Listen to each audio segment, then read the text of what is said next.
چیز جو حفاظت کے لیے ہم دیکھیں گے کہ مصیبت آنے سے پہلے ہم کیا کریں یا نہ ہے اس کے لیے کیا کریں، وہ ہے حدیث اس طرح سے ہے جو کہ جامع ترمذی کی اور ابو داؤد میں یہ روایت آتی ہے، اور عبداللہ بن جو ہے خبیب رضی اللہ عنہ اس حدیث کے راوی ہیں، وہ فرماتے اور کہتے ہیں کہ میں نے اللہ کے رسول صلی اللہ علیہ وسلم سے عرض کیا کہ اللہ کے رسول صلی اللہ علیہ وسلم میں کیا پڑھوں اپنی حفاظت کے لیے، مطلب اپنی حفاظت کے لیے، مصیبتوں کو ٹالنے کے لیے، پریشانیوں سے بچنے کے لیے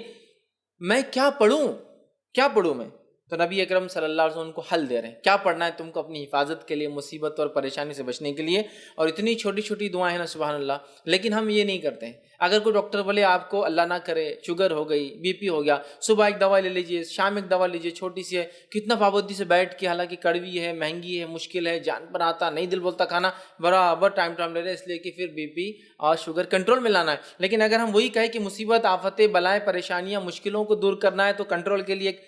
اذکار ہے، نہ پیسہ جاتا ہے، نہ کوئی صرف منہ کھولنا ہے نا،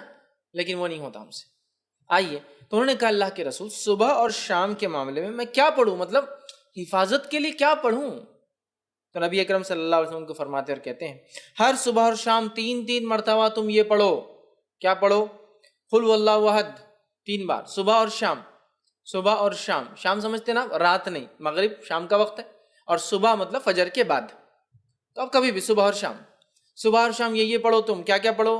3 مرتبہ قل هو اللہ احد پڑھو، پھر فرمایا 3 مرتبہ قل اعوذ برب الفلق پڑھو، پھر فرمایا 3 مرتبہ قل اعوذ برب الناس پڑھو۔ سورہ قل مطلب تینوں سورے ایک ساتھ آتے ہیں قرآن میں، 112 نمبر کا سورہ، 113 نمبر کا سورہ، 114 نمبر کا سورہ، ان 3 صورتوں کو آپ صلی اللہ علیہ وسلم فرما رہے کریں، ان 3 صورتوں کو تم پڑھیں تو آپ کو ہر وقت پریشانی والی چیز سے اللہ تعالیٰ بچانے کے لیے کافی ہو جائے گا۔ وہ پوچھ رہے ہیں میں کیا کروں، مصیبت، پریشانی، آفت کوئی آ جائے تو آپ صلی اللہ علیہ وسلم سلوشن پیش کریں۔ سلوشن یہ کہ صبح اور شام 3 مرتبہ سورہ اخلاص، سورہ فلق، سورہ ناس پڑھا کرو، یہ تمہارے لیے کافی ہو جائیں گا، مصیبتوں کے لیے، پریشانیوں کے لیے، مشکلوں کے لیے کافی ہو جائیں گا۔ اور اس کے تعلق سے یاد رکھیے